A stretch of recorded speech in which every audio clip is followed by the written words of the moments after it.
Blitz 2002, we started from scratch. Every animation, every sound effect, every line of code was brand new. The big challenge that's been in front of us in terms of Blitz 2002 is just the amount of new stuff that is in this. And what we do here is we pride ourselves on having the best looking game out there. The original Blitz characters were like 266 polygons.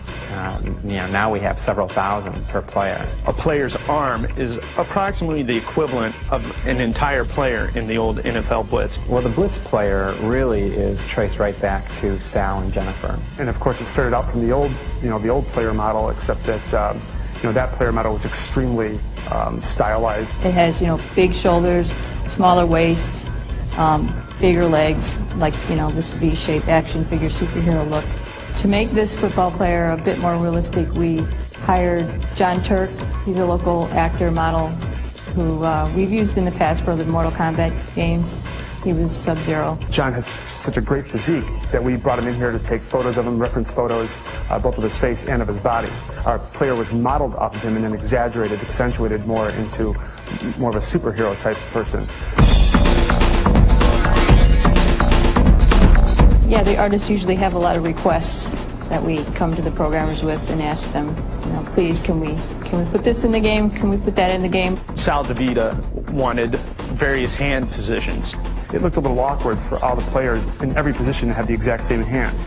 For example, a three-point lineman would have just the standard, cupped hand like this. And so he's down in the line and his hand is going through the ground. During certain animations, he wanted a certain hand pose on the left hand and a certain hand pose on the right hand. That posed a big headache for our programmers. It's like, Programmatically handling all of these assets and combining them and actually running fast was a daunting task. And they, went off, grumbling about, different parts and whatever. And they came back with a solution. We knew it would give a distinct, good look to the game. So we definitely worked hard to get that vision into the game. So yeah, there always is that constant battle of what we want and what we can have. And it's always going to be there. It's like that, I think, for every video game. The key to these games, though, is the animation. The animation, the tackles, a lot of these moves where guys are coming up from behind them and picking them up and throwing them down, some of the drops, some of the runs, it's amazing. And what's cool about it is that there's a lot of character in those too. Because you can actually see the anticipation, when someone's going to get hit, you're gonna see recoil first, and then you're gonna see the hit, and then you're gonna see what happens after the hit. If you saw me back when I was a rookie, you wouldn't recognize me. I wasn't the sleek, powerful picture of polygonal perfection that stands before you. We had a slightly different technique in this game than we had in our other Blitz games.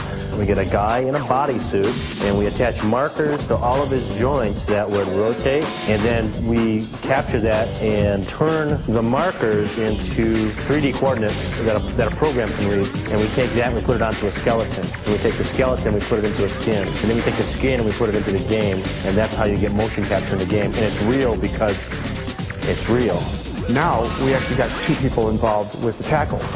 You're going to feel the impact of a real person getting hit. Or when two different people collide, it gives you a different lift into the air, and it puts you in weird spins that you could never have done on your own. Those are the hard ones, but those are the fun ones because once they get in the game, it's the stuff that makes everyone go, wow, how'd they do that? Because you want shock value too. You want the player to go, ooh, ah, when he's playing the game, not just playing and go, oh yeah, score a touchdown. Now obviously that, you have to be careful because people can get hurt. Paul Martin picked up Sal and buried him in the ground. And in the game, you see, just the bottom actor, the victim, as we call it, clutching his ribs and getting up and kind of limping. You're like, oh, that's pretty interesting acting there. It's because on that particular tackle, when Paul had kind of tackled me down to the ground, his shoulder drove into my side in a way that cracked one of my ribs. Everything you see in the game has been done to somebody. A lot of the animations in the game are compared to other games, are very just, energized. A lot of, I guess, anger in a lot of these motions. Everybody's angry. Everybody's like, ah, they're just all crazy. And just even when somebody points, a guy would point, like, hey, get on over there. Now in Blitz, it's like, no, over there, you, over there. I think it's the best looking football game on the market. I think that it's the most fun game on the market. An alternative to the hardcore cut and dried simulator games. This is Blitz, this is fun, this is over the top. We're going to continue to be the hardest hitting, most fun, most playable football game in the video game business.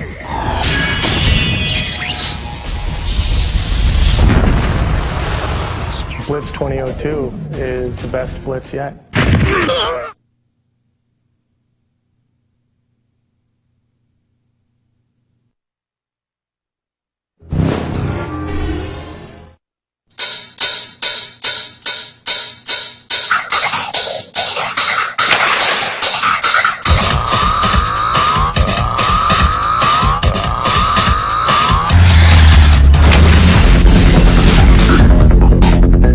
NHL Hitz started with the idea that we would combine the depth of a sim game and the over-the-top action of our traditional adrenaline-style sports line. NHL Hitz is over-the-top hockey at its best. We had a very clear vision of what NHL Hitz should be right from the start. We've taken the realistic physics system and playability of a sim-type hockey game or a real-life experience and exaggerated it. We came up with a bunch of different options. What do we want to see? What do we like? And then we present it to the group, the entire team. Then everyone knocks the hell out of it and says, we like this, we don't like this, here's a hole, we don't like that. After about 2 or 3 times doing this, we've got the features, we've got what we want. We start with very simple concepts. We try and get players moving on an ice surface. We actually start with little blocks shuffling around. While that's going on, a lot of the infrastructure for the game is being built. How the jerseys load, how the game goes together, the front end screens. Everything is being worked on at the same time and comes together at different points. Because the game's so fast, and if you don't look for it, you'll miss a lot of the details. Like if you look at the goalies, for example, their pads are like I couldn't have modeled them any more realistically. They have every bump, every ridge, every little guard. It's all there, every little scrap. So we went in and tried to put in as much detail as we could in the players to make them look that much more real, and then we kind of superheroized them a little bit so that it looked that much more mighty when you're smoking a guy on the board. The big difference with NHL Hitz compared to what's out there is the extreme action. Big checks, big hits, big scores, and have nice one-timers. NHL Hitz is amazing because of the fast-paced action. The hard hits, it's just non-stop action. In NHL Hitz, we have a 3D crowd. The decision to do a 3D crowd was based on being able to give them specific animations based on some sort of reaction to what was going on the ice. If you play the game for a little while and you win enough games, you will earn points to be spent into the hockey shop. The hockey shop contains the fantasy rinks. There's 15 rinks. We got our heritage jerseys. You can buy teams, some of the fantasy teams, as well as the heads.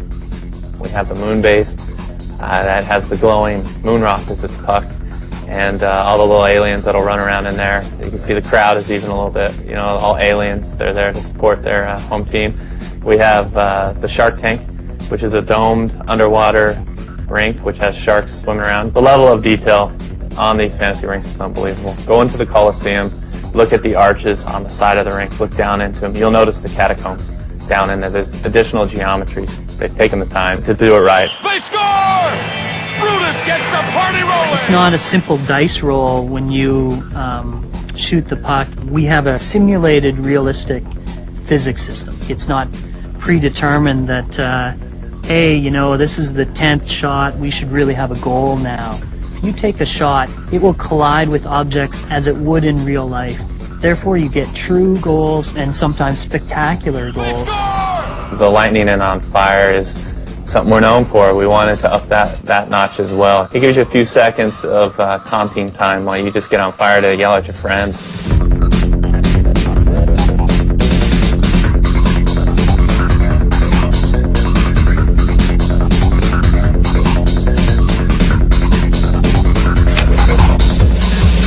NHL Hitz is just like real hockey. We've got big hits, big shots, big goals. It's a blast.